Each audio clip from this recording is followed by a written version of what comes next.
الله وبركاته. الحمد لله والصلاة والسلام على رسول الله وعلى آله وصحبه ومن والاه. ما بعد،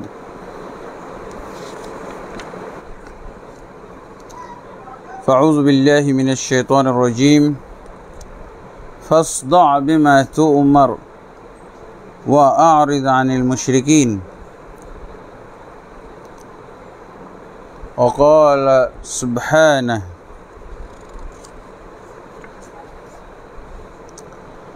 وقالوا يا أيها الذي نزل عليه الذكر إنك لمجنون.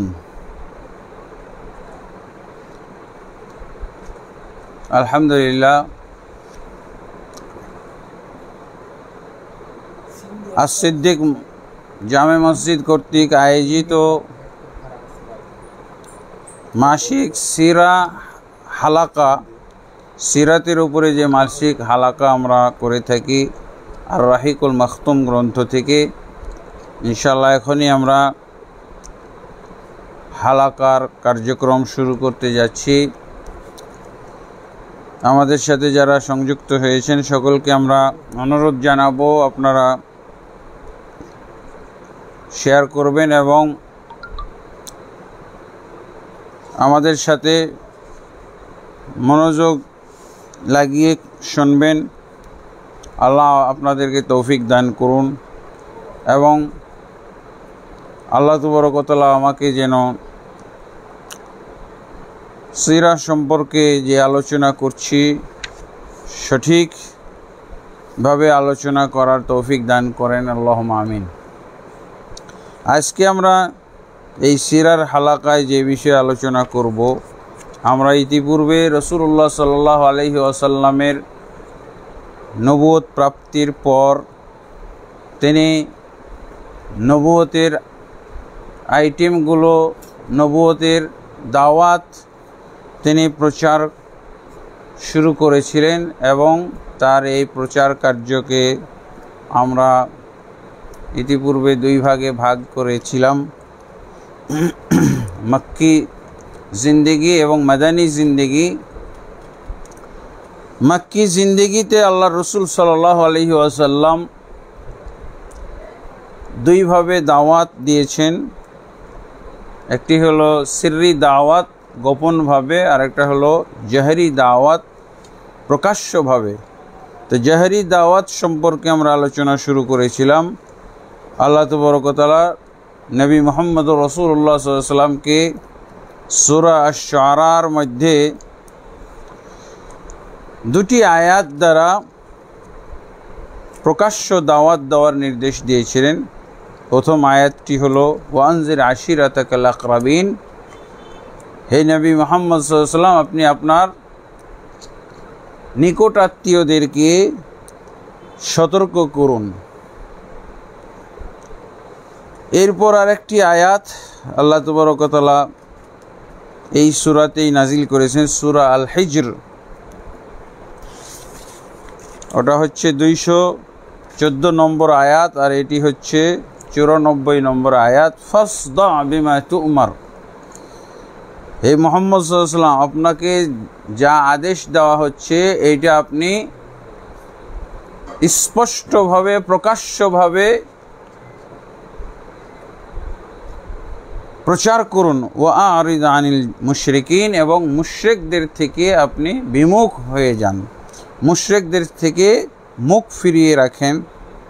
মুশরিকরা যা বলছে, এই দাওয়াতের প্রতিক্রিয়া, দাওয়াতের প্রতিবন্ধকতার জন্য তারা যা বলছে, যা করছে, সেটা থেকে আপনি বিমুখ থাকেন। কান দেওয়ার দরকার নাই, দৃষ্টি দেওয়ার দরকার নাই। যখন রাসূলুল্লাহ সাল্লাল্লাহু আলাইহি ওয়াসাল্লাম প্রকাশ্য দাওয়াত শুরু করলেন, তখন কাফেরদের কি প্রতিক্রিয়া ছিল সেটা আমরা আলোচনা শুরু করেছিলাম গত হালাকাতেই। কাফেররা তারা রাসূল সাল্লাল্লাহু আলাইহি ওয়াসাল্লামের প্রতি ক্ষিপ্ত হয়ে গেল এবং আল্লাহ রাসূল সাল্লাল্লাহু আলাইহি ওয়াসাল্লামের দাওয়াতকে তারা বিকৃত করা শুরু করলো, মানুষের মাঝে বিকৃতভাবে দাওয়াতের কথা প্রচার শুরু করে দিল মুহাম্মদ সাল্লাল্লাহু আলাইহি ওয়াসাল্লাম সম্পর্কে, তার আসহাব সম্পর্কে। আল্লাহ রসুল সাল্লাল্লাহু আলাইহি ওয়াসাল্লাম যে দাওয়াত দিয়েছিলেন, আল্লাহর যে আদেশ পালন করেছিলেন, সেই আদেশগুলো কিসের ছিল সেটা আমরা জানি। তাওহীদের দাওয়াত, আল্লাহর দ্বীনের এবং শরীয়তের দাওয়াত,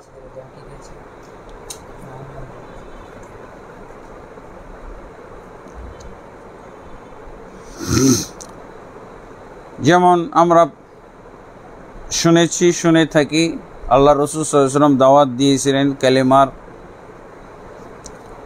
এবং 2-3টা উনি মিটিং করেছিলেন, 2-3টা তিনি সম্মেলন ডেকেছিলেন,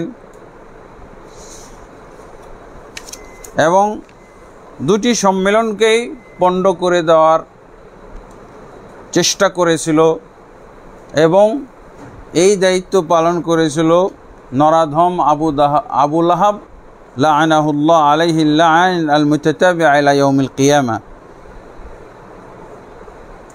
2টি সম্মেলন ডেকেছিলেন, প্রথমটি পুরোপুরি ভণ্ডুল করে দিয়েছিল এই আবু লাহাব, দ্বিতীয়টি ভণ্ডুল করার জন্য সে চেষ্টা করেছিল, কিন্তু দ্বিতীয়টিতে তার চাচা আবু তালেবকে তিনি বুঝাইতে সক্ষম হয়েছিলেন তার দাওয়াতটা, এবং আবু তালেব তার দাওয়াতের স্বীকৃতি দান করেছিলেন কিন্তু গ্রহণ করেননি। তার দাওয়াতকে পছন্দ করেছিলেন, স্বীকৃতি দিয়েছিলেন কিন্তু গ্রহণ করেননি। এতে করেই রাসূল সাল্লাল্লাহু আলাইহি ওয়াসাল্লাম আশ্বস্ত হয়েছিলেন, আশাবাদী হয়েছিলেন, এবং পরবর্তীতে তিনি দাওয়াতের বিভিন্ন পদক্ষেপ গ্রহণ করার সাহস তিনি লাভ করেছিলেন।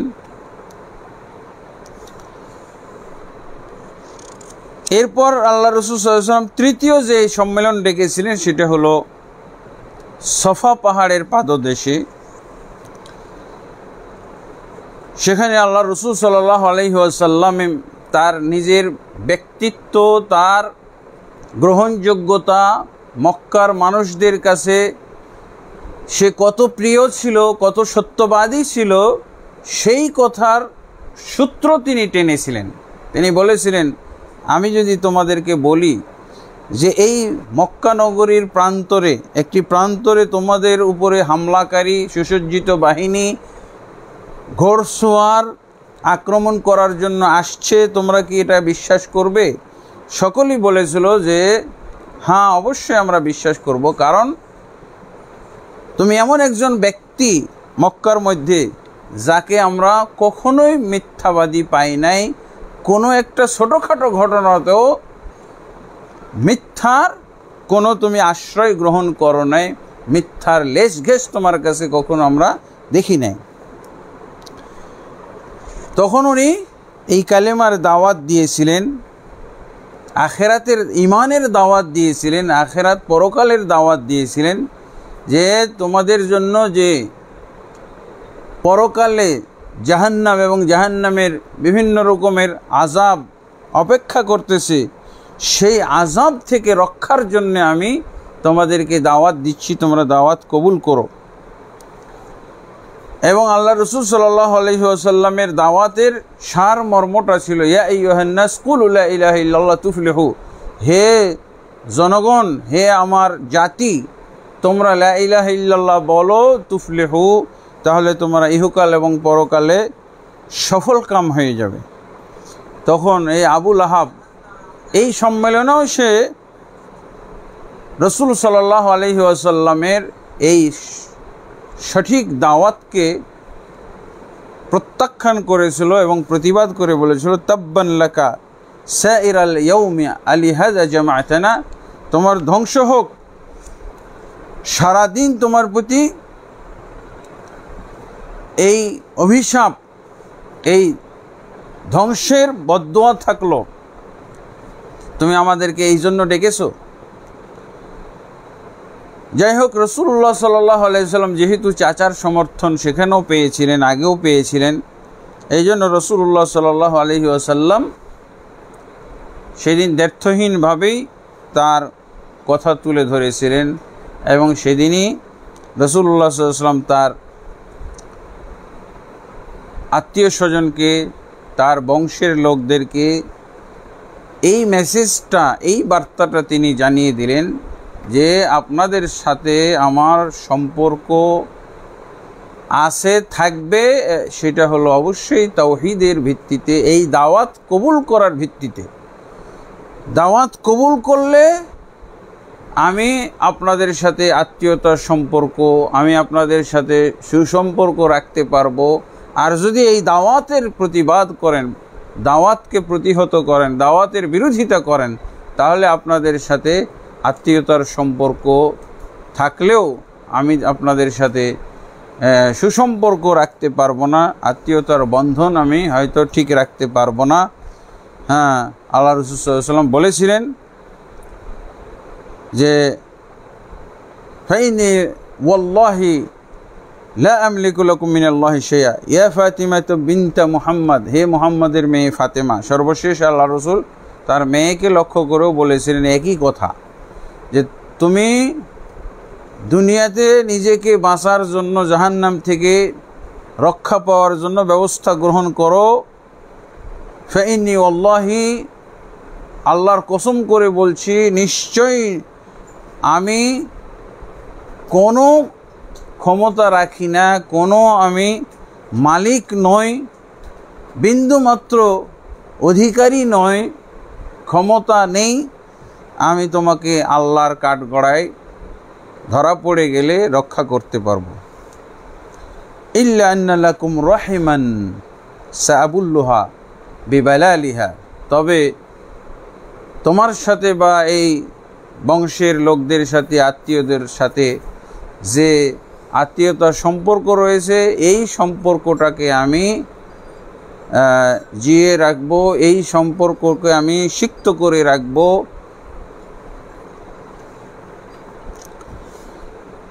হ্যাঁ, এরপরে কাফের মুশরিকদের শুরু হয়ে গেল রাসূল সাল্লাল্লাহু আলাইহি ওয়াসাল্লামের বিরুদ্ধে বিভিন্ন ধরনের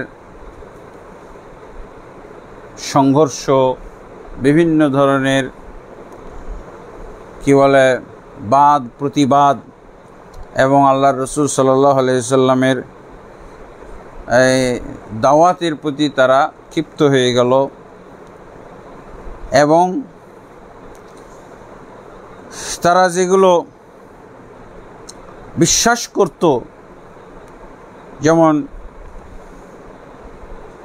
আল্লামা শফিউর রহমান মোবারকপুরি বলছেন, ইয়াজকুরু হাকায়েকাল আসনাম, তারা যে মূর্তি পূজাগুলো করত, এই মূর্তি পূজার হাকিকত কি, বাস্তবতা কি, কতটুকু এটা সত্য অসত্য, এগুলো যখন রাসূল সাল্লাল্লাহু আলাইহি ওয়াসাল্লাম তুলে ধরলেন, এবং এই মূর্তিগুলো যে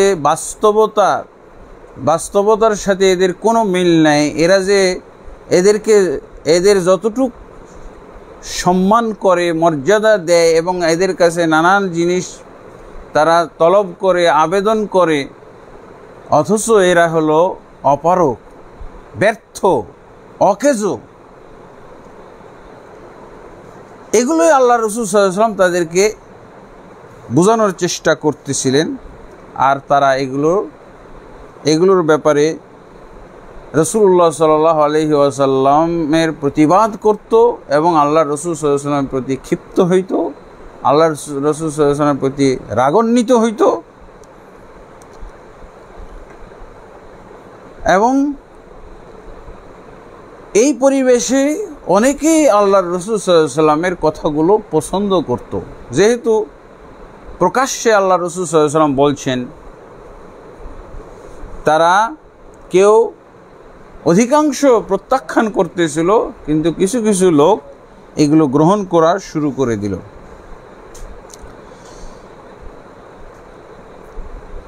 এবং শত্রুতার কারণ হলো এই তাওহীদের দাওয়াত। শত্রুতার মূল কারণ ছিল তাওহীদের দাওয়াত। এই কালেমার থেকে তারা যা বুঝলো, কালেমার দাওয়াত থেকে তারা যেটা বুঝলো, সেটা হলো নাফিউল উলুহিয়া আম্মা সিওয়াল্লাহ, আল্লাহ ছাড়া আর কারো উলুহিয়ত, আর কারো দাসত্ব, আর কারো পূজা, কোনো দেবদেবী, কোনো মূর্তি, কোনো ব্যক্তি, কোনো মাতব্বরের পূজা হবে না। আর নবী সাল্লাল্লাহু আলাইহি ওয়াসাল্লামের রিসালাতের প্রতি ঈমান আনার অর্থ হলো মক্কা নগরীর মধ্যে একমাত্র মুহাম্মদুর রাসূলুল্লাহ সাল্লাল্লাহু আলাইহি ওয়াসাল্লামকে বিশ্বাস করতে হবে, একমাত্র রাসূলুল্লাহ সাল্লাল্লাহু আলাইহি ওয়াসাল্লামকে আনুগত্য করতে হবে, তারই মূল্য থাকবে। এত বড় বড় নেতা পূর্বের থেকে বহু নেতার তারা পূজা করে আসছে, আনুগত্য করে আসছে, সব যেন তাদেরকে বাদ দিতে হবে। এদিকে আল্লাহকে একমাত্র মাবুদ জানলে সব দেবদেবী এবং মূর্তিগুলো বাদ চলে যাচ্ছে, বেকার হয়ে যাচ্ছে। আর এদিকে রাসূল সাল্লাল্লাহু আলাইহি সাল্লামকে মানলে, রাসূল সাল্লাল্লাহু আলাইহি সাল্লামকে মানলে সমাজের মধ্যে যে এত বড় বড় নেতা ছিল, এই নেতাগুলোকে মানার আর সুযোগ থাকছে না।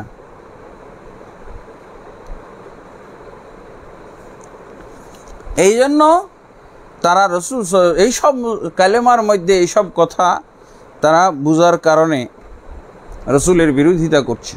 আরেকটা কি, যদি আল্লাহর জন্যই সার্বভৌম ক্ষমতা হয় তাহলে তো তাদের নিজেদের ক্ষেত্রেও আর মাতব্বরি থাকবে না, নিজেদের ক্ষেত্রেও তাদের কোনো এখতিয়ার থাকবে না, তাদের ধনসম্পদের ক্ষেত্রে নিজেদের কোনো এখতিয়ার থাকবে না, এবং তাদের মাতব্বরি সরদারি এগুলোও থাকবে না।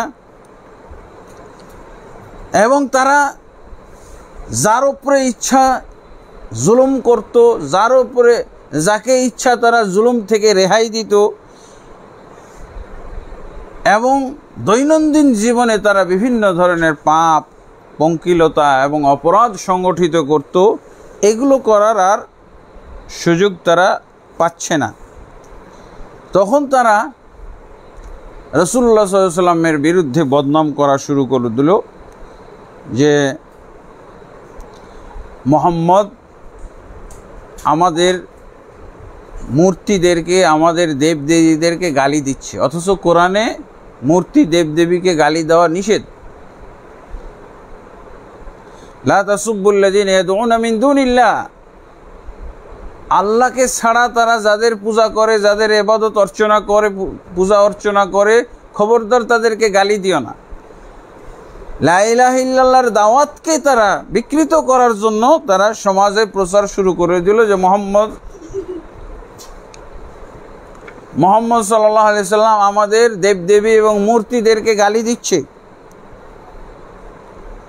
এবং আমাদের দেবদেবী এবং মূর্তির ব্যাপারে সে বদনাম করতেছে, তারা নাকি অসহায়, অকেজো, ব্যর্থ, এইভাবে সে বলতেছে। এবং সেই মুহাম্মদ সাল্লাল্লাহু আলাইহি সাল্লাম আমাদের বাপ দাদা এবং বাপ দাদার সিলসিলার মধ্যে কত পণ্ডিত, কত বিজ্ঞ ব্যক্তি আছে, তাদেরকে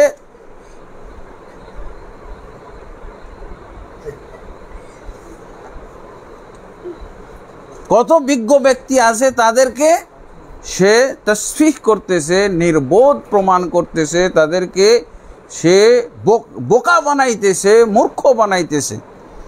এইভাবে মুহাম্মদ সাল্লাল্লাহু আলাইহি ওয়াসাল্লাম এবং তার অনুসারী এবং তার দাওয়াতের বিরুদ্ধে মূর্তি পূজক এই সমাজকে ক্ষিপ্ত করে ফেলল।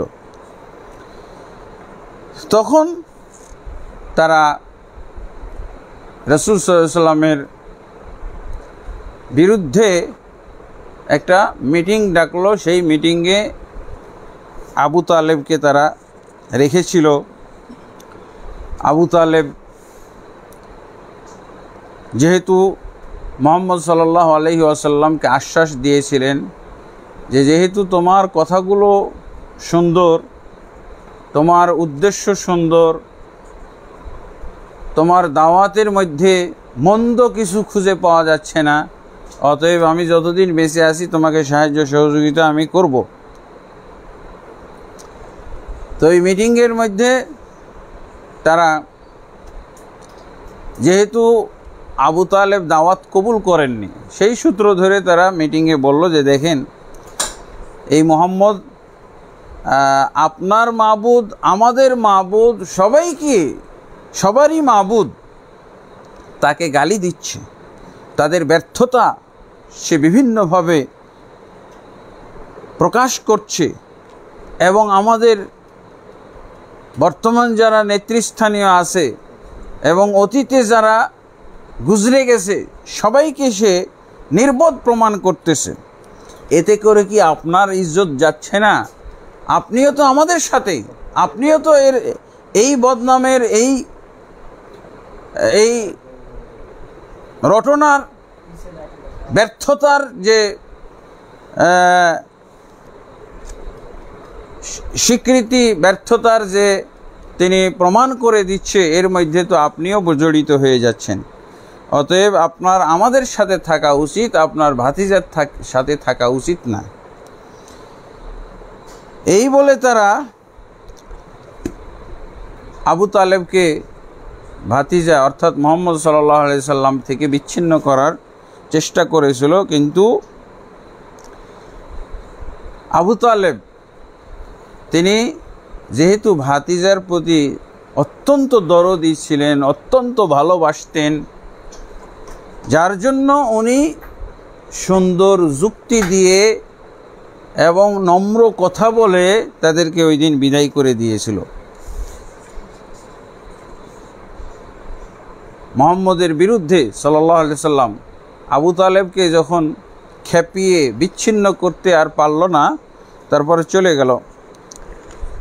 এরপরে কিছুদিন পরে যখন রাসূলুল্লাহ সাল্লাল্লাহু আলাইহি সাল্লাম তো প্রকাশ্য দাওয়াত শুরু করলেন।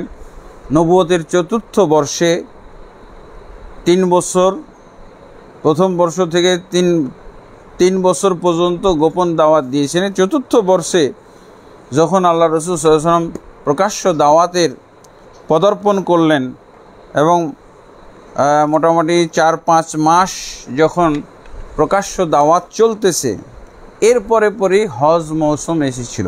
হজ মৌসুম, তো হজ মৌসুমের মধ্যে তো কাফেররা বিভিন্ন আরব গোষ্ঠী, বিভিন্ন আরব এলাকা থেকে তারা হজ করতে আসতো। এই হজ্জের সময়কে, এই হজ্জের মৌসুমকে কেন্দ্র করে কুফারে কুরাইশের মক্কার কুরাইশি লোকেরা, কুরাইশ কাফেররা বেশ উদ্বিগ্ন হয়ে গেল, চিন্তিত হয়ে গেল যে মুহাম্মদ সাল্লাল্লাহু আলাইহি সাল্লাম সে তো মক্কাতে আমাদেরকে সে দিশাহারা বানিয়ে দিয়েছে, নতুন একটা দাওয়াত, নতুন একটা সে দিন ধর্মের কথা চালু করে দিয়ে, একটা কালেমা ছড়িয়ে দিয়ে, একটা বাণী বক্তব্য ছড়িয়ে দিয়ে গোটা মক্কাবাসীকেই সে বিচলিত করে দিয়েছে, ব্যস্ত করে দিয়েছে, চিন্তিত করে দিয়েছে, বিপাকে ফেলে দিয়েছে। এখন আবার হজ মৌসুমে আরবের বিভিন্ন গোষ্ঠী, আরবের বিভিন্ন এলাকা থেকে যে লোকজন আসবে, তাহলে তো সর্বনাশ হয়ে যাবে। এরা যখন এই দাওয়াতের কথা শুনবে, মুহাম্মদ তো ঘরে বসে থাকছে না, মুহাম্মদ তো সর্বত্রে খালি চষে বেড়াচ্ছে, যেখানেই সে লোকজনের সমাগম দেখতেছে, যেখানেই 2-4 জন লোক দেখতেছে, সেটা যে কোনো ক্ষেত্রেই হোক, তাদের কর্মক্ষেত্রে হোক, তাদের বাজারে হোক, তাদের দোকানে হোক, যেখানেই তিনি লোক দেখতেছেন সেখানেই তার এই কালেমার দাওয়াত দিয়ে যাচ্ছে। আমাদের তো বিরাট বিপদ হয়ে যাবে এই হজ মৌসুমে। এই হজ মৌসুমকে কেন্দ্র করে তারা খুব গুরুত্ব সহকারে আরেকটা মিটিংয়ের ব্যবস্থা করলো। সেই মিটিংয়ে আর আবু তালেবকে রাখা হলো না। সেই মিটিংটা ছিল মক্কা নগরীর সবচেয়ে বিচক্ষণ এবং পণ্ডিত ব্যক্তিকে নিয়ে, সুসাহিত্যিক এবং পণ্ডিত ব্যক্তি। তিনি ছিলেন খালিদ বিন ওয়ালিদ রাদিয়াল্লাহু আনহুর পিতা, ওয়ালিদ বিন মুগীরা। এই ওয়ালিদ বিন মুগীরা কাছে তারা ধর্ণা দিল, তার বাড়িতে সে এসে মিটিং করলো যে এই যে আমরা যে মোহাম্মদকে নিয়ে বিপদে পড়েছি, এই মোহাম্মদের বিপদ, এই মোহাম্মদের যে রোগ ব্যাধি, এটা যে সংক্রমিত হয়ে বিভিন্ন এলাকায় ছড়িয়ে যাবে, এইটার ব্যাপারে আমাদের জরুরি পদক্ষেপ গ্রহণ করতে হবে। কিভাবে মোহাম্মদ সাল্লাল্লাহু আলাইহি সাল্লামের দাওয়াতকে এর আগেই বন্ধ করা যায় অথবা লোকজনকে এই দাওয়াত থেকে ফিরানো যায়। তো ওয়ালিদ বিন মুগীরা বললেন যে আপনারা আগে বলেন যার যার মত, কিভাবে কি করা যায় আপনারা আগে মত দেন। তারপরে একটা হলো হজ মৌসুমকে কেন্দ্র করে, আর একটা প্রায় একই ধরনের পদক্ষেপ গ্রহণ করা হয়েছিল হজ মৌসুমকে কেন্দ্র করে।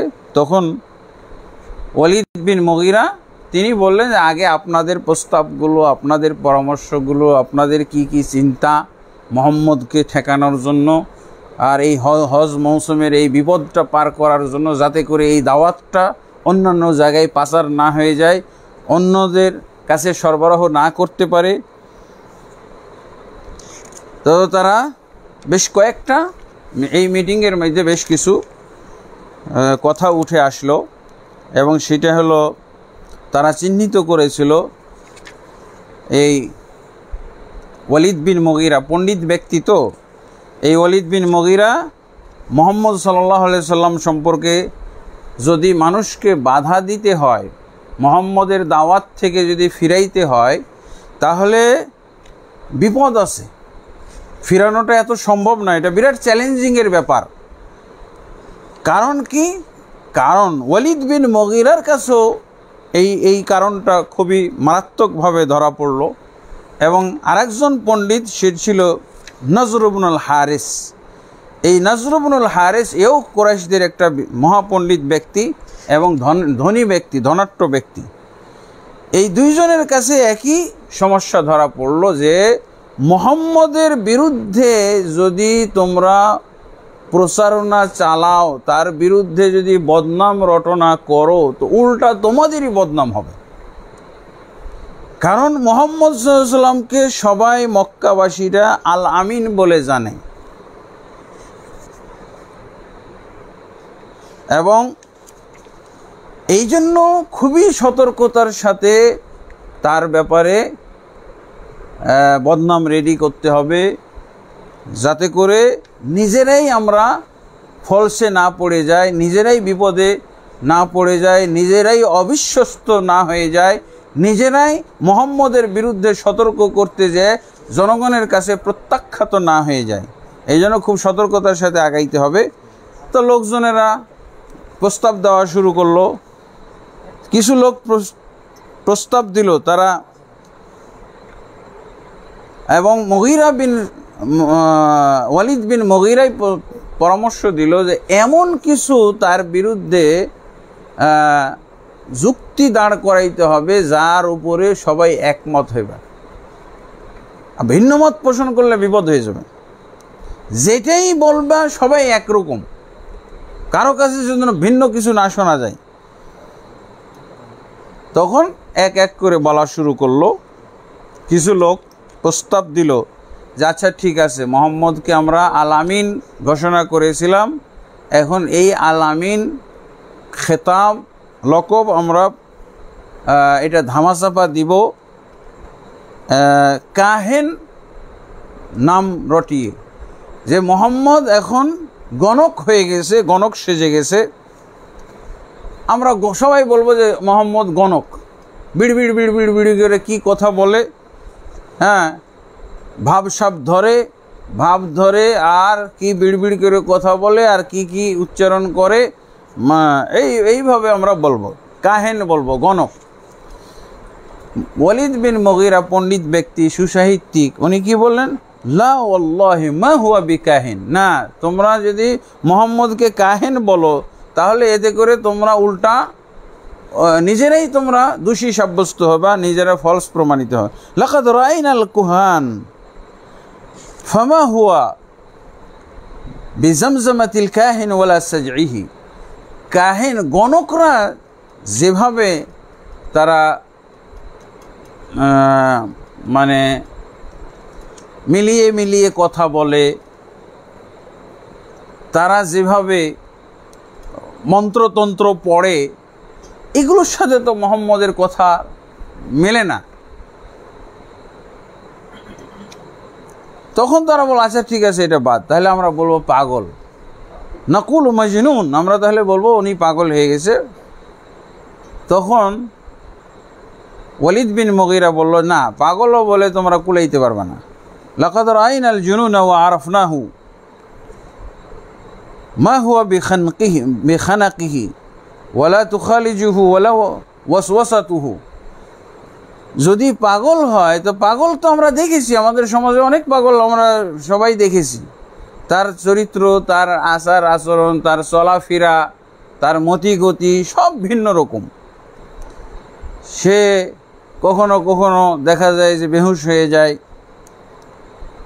সে দেখা যায় যে বিভিন্ন ধরনের তার মধ্যে, তার আচরণের মধ্যে অসহসা প্ররোচনা দেখা যায়। হ্যাঁ, তো বলছে আচ্ছা ঠিক আছে এটাও যদি না চলে তাহলে কি করতে হবে, আমরা বলবো সে কবি। ওয়ালিদ বিন মুগীরা বলছে মা হুয়া বিশায়ের লাকাদ আরাফনা আশ-শি'রা কুল্লাহু, কারণ আমরা তো শের সম্পর্কে জানি, কবিতা সম্পর্কে, আরবি কবিতা সম্পর্কে আমরা জানি। তার আরবি কবিতা, তার বিভিন্ন যে প্রকার রয়েছে আরবি কবিতার, এই কবিতার একটা প্রকারের সাথেও তার বক্তব্য মিলে না। কোরআন যে পড়ে এটা একটার সাথে মিলে না। বিভিন্ন প্রকার কবিতা আছে, যেমন কারিজ, মকবুজ, মবসুত ইত্যাদি, এগুলো কোনোটার সাথে মিলে না। তারপরে তাহলে আমরা তাকে সাহের বলবো, মানে গণক না জাদুকর বলবো। ক্বালা মা হুয়া বিসাহির, তাকে জাদুকরও বলার কোনো উপায় নাই। লাকাদ রাআইনাস সাহার ওয়া সিহরাহুম, জাদুকর এবং তাদের জাদু আমরা দেখেছি। জাদুকর এবং জাদুকরেরা যেভাবে জাদু করে, এই জাদুর তো কায়দা কৌশল তার কাছে দেখা যায় না। ও ফু দেয়, এই রশিতে সুতাতে কিভাবে গিরা দেয়, কাপড়ে গিরা দেয়, এগুলো তো ওনাকে করতে দেখা যায় না। কাজেই কোনোটাই মিলতেছে না, তাহলে এগুলো কথা তোমাদের থাকবে না। ওর তো পণ্ডিত মানুষ এবং তার বাড়িতেই গেছে সবাই, যেহেতু আবু তালেবের বাড়িতে গিয়ে পোষায় না তাদের, এই জন্য এই পণ্ডিতের বাড়িতে গেছে। তখন উনি বললেন ওয়াল্লাহি ইন্না লাকাউলুহু লিকাউলিহি হালাওয়া, আমি তার বক্তব্য শুনেছি, তার কোরআন শুনেছি, তার কোরআনের মধ্যে যে সুফল আমরা দেখে থাকি। একটা কথা মোটামুটি চলতে পারে, সেটা হলো জাদুকর। জাদুকর কিভাবে? যা বিকাউলিন হুয়া সিহরুন, উনি যে বাণীটা নিয়ে এসেছেন, কালেমার বাণী, কথার মধ্যে থেকে এই কথাটাকে সাপোর্ট করলো এবং বলল যে সে একজন অবশ্যই জাদুকর এবং এই কথার উপরে তোমাদের অটল থাকতে হবে। এই যে সে জাদুর কথা বলল, অনেক চিন্তা ভাবনা করার পর এই জন্য তার ব্যাপারে অনেকগুলো আয়াত নাজিল হয়েছে। সূরা মুদ্দাসসিরের মধ্যে 11 থেকে 26 এই ওয়ালিদ বিন মুগীরার বিরুদ্ধে নাজিল। ইন্নাহু ফাক্কারা ওয়া কদ্দার ফাকুতিলা কাইফা কদ্দার সুম্মা কুতিলা কাইফা কদ্দার সুম্মা নাযার সুম্মা আবাসা ওয়া বাসার সুম্মা আদবারা ওয়াস্তাকবার ফাকালা ইন হাযা ইল্লা সিহরুন ইউসার ইন হাযা ইল্লা কাউলুল বাশার। এইভাবে এরপরে আরও আয়াত আছে। সূরা কালামের মধ্যেও তার সম্পর্কে আয়াত নাজিল হয়েছে ওয়ালিদ বিন মুগীরা সম্পর্কে। ফালা তুতি'ল মুকাজ্জিবিন ওয়াদ্দু লাউ তুদহিনু ফায়ুদহিনুন। এখানেও সূরা কালামের মধ্যেও তার ব্যাপারে অনেক আয়াত নাজিল হয়েছে। অর্থাৎ এইভাবে তারা মিটিং করলো এবং এই মিটিংয়ে তারা মোটামুটি সে মত দিল সাহের বলবা, কিন্তু দেখা যাচ্ছে যে তারা সবই বলতো যেগুলো এই মিটিংয়ের মধ্যে কথা, এবং তারা লকব মুহাম্মদ সাল্লাল্লাহু আলাইহি সাল্লামের আল আমিন লকব সরিয়ে তার পরিবর্তে যে সমস্ত বাজে লকব, বাজে উপাধি, বাজে খেতাব, বদনাম যেগুলো রেডি করলো, এগুলো তারা বিচ্ছিন্নভাবে সবাই বলা শুরু করলো।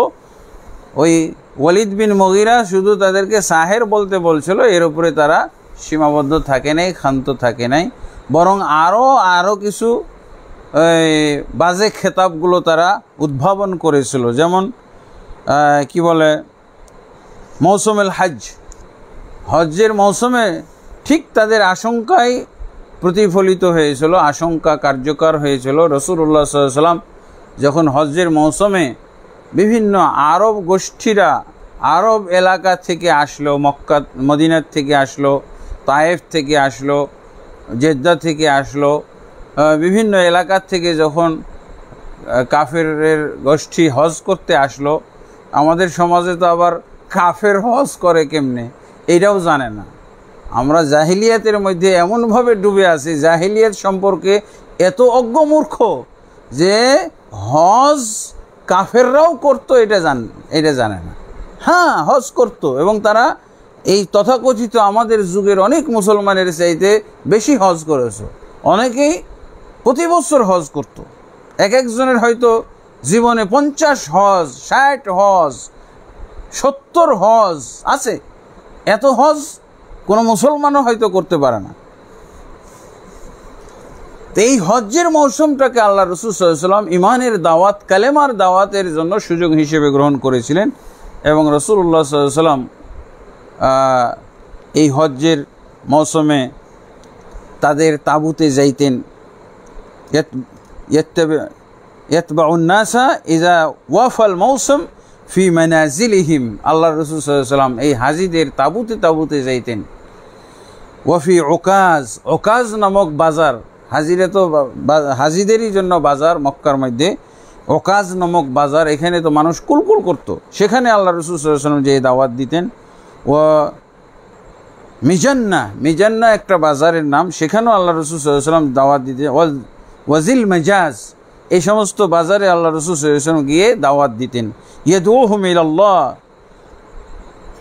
আল্লাহর দিকে তাদেরকে দাওয়াত দিতেন। ইয়া আইয়ুহান নাস কুলু লা ইলাহা ইল্লাল্লাহ ওয়া আবু লাহাব ওয়ারাআহু, আর আবু লাহাব তার পিছনে পিছনে আল্লাহ রাসূল সাল্লাল্লাহু আলাইহি ওয়াসাল্লামের বিরোধী দাওয়াত দিত, আল্লাহ রাসূল সাল্লাল্লাহু আলাইহি ওয়াসাল্লামের বিপক্ষে দাওয়াত দিত। সে কি বলতো? লা তুতিউহু ফাইন্নাহু সাবিউন কাযযাব। এই যে দেখেন, তারা যে 4টা দোষ রাসূলুল্লাহ সাল্লাল্লাহু আলাইহি ওয়াসাল্লামের 4টা মানে নোংরা খেতাব তারা রেডি করেছিল, তার বাইরে এই 2টা খেতাব।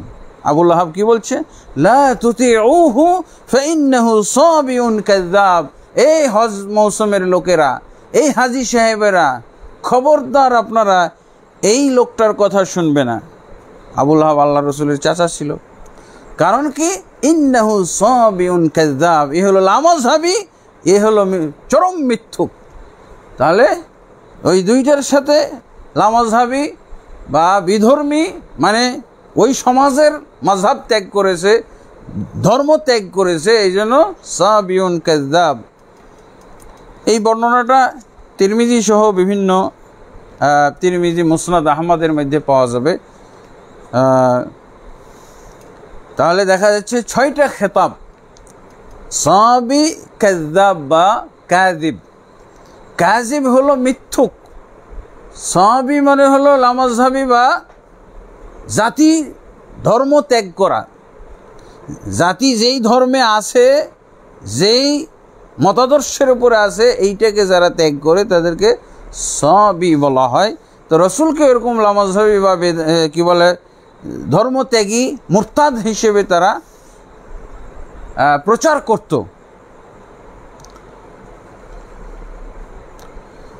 তো এটা ছিল হজ মৌসুমকে কেন্দ্র করে।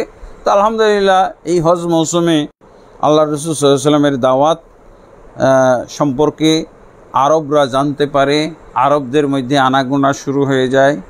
অনেকেই হজ মৌসুম থেকে রসুলের এই নতুন দাওয়াত, তাওহীদের দাওয়াত, শিরকের বিরুদ্ধে এই দাওয়াত, যে শিরক সর্বত্র বিরাজমান ছিল, সেই শিরকের বিরুদ্ধে, কুফরির বিরুদ্ধে আল্লাহ রসুল সাল্লাল্লাহু আলাইহি ওয়াসাল্লামের দাওয়াত এবং বার্তা অনেকের কর্ণকুহরে চলে গেল, অনেকেই জানতে পারল এবং পরবর্তীতে তারা এই দাওয়াত তালাশ করার জন্য আসতো।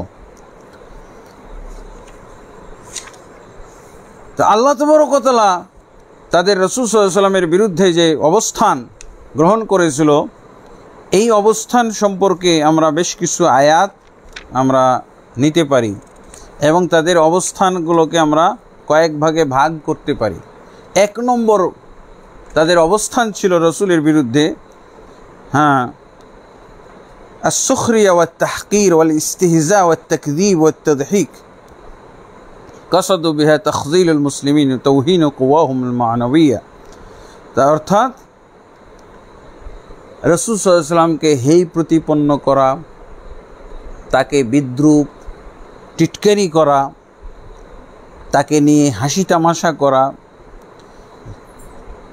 এই বিদ্রূপের বস্তু বানিয়ে রাসূল সাল্লাল্লাহু আলাইহি ওয়াসাল্লামের যারা অনুসারী তাদেরকে দূরে সরানো, তাদেরকে রাসূল সাল্লাল্লাহু আলাইহি ওয়াসাল্লামের ব্যাপারে বীতশ্রদ্ধ করে ফেলা, রাসূলকে তাদের কাছে ছোট এবং খাটো বানিয়ে ফেলা, এই উদ্দেশ্যে তারা এই কাজগুলো করত।